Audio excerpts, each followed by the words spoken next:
प्रथम राष्ट्रिय महाधिवेशनको हार्दिक सफलताको शुभकामना व्यक्त गर्न चाहन्छु। वास्तवमा तपाईहरुले आफ्नो समुदायको हक अधिकार रक्षाको निम्ति, सामाजिक सांस्कृतिक उन्नतिका निम्ति, भेदभाव र उत्पीडनका विरुद्ध संघर्ष गर्न र भूमिका निर्वाह गर्न स्थापित गर्नुभएको नेपाल राम समाजले यो भव्य प्रथम राष्ट्रिय महाधिवेशन आयोजन गर्न सफल भएकोमा म हार्दिक बधाई दिन चाहन्छु र यसले आगामी दिनमा यो समुदायको हक अधिकारको निम्ति, जीवनको सबै पक्षमा प्रगतिका निम्ति आफ्नो तर्फबाट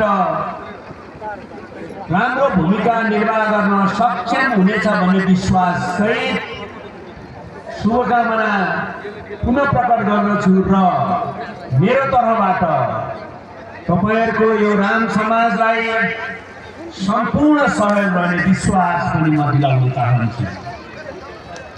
वास्तवमा आज मैले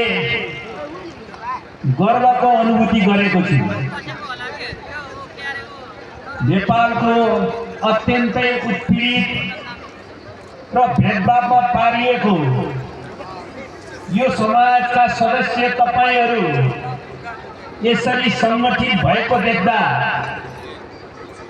आउमाथि भएको भेदभाव र उत्पीडनका विरुद्ध जागरुक भएको देख्दा, आफ्नो समाजको प्रगति र समुन्नतिको निम्ति एकताबद्ध भएको देख्दा अत्यन्तै खुसी लागेको छ।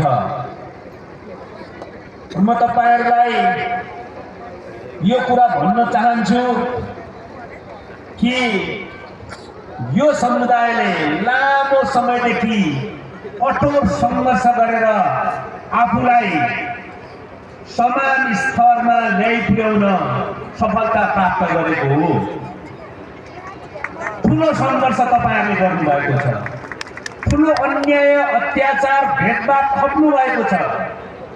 त्यसको विरुद्धमा कष्टकर संघर्ष गर्नुभएको छ। त्यतिकै तपाईहरुले अधिकार प्राप्त गर्नुभएको होइन। तपाईहरु जो जति तपाईहरुको समुदायबाट शहीद हुनुभयो, जेल जानुभयो, कष्ट भोग्नुभयो, भेदभाव उत्पीडनको विरुद्ध संघर्ष गर्दाखेरि अप्ठ्यारोको सामना गर्नु पर्यो, ती सबैप्रति मेरो हार्दिक ऐक्यबद्धता छ र तपाईहरुले आगामी दिनमा संवैधानिक र कानुनी रूपमा आफ्नो अधिकार प्राप्त गरे पनि समाजमा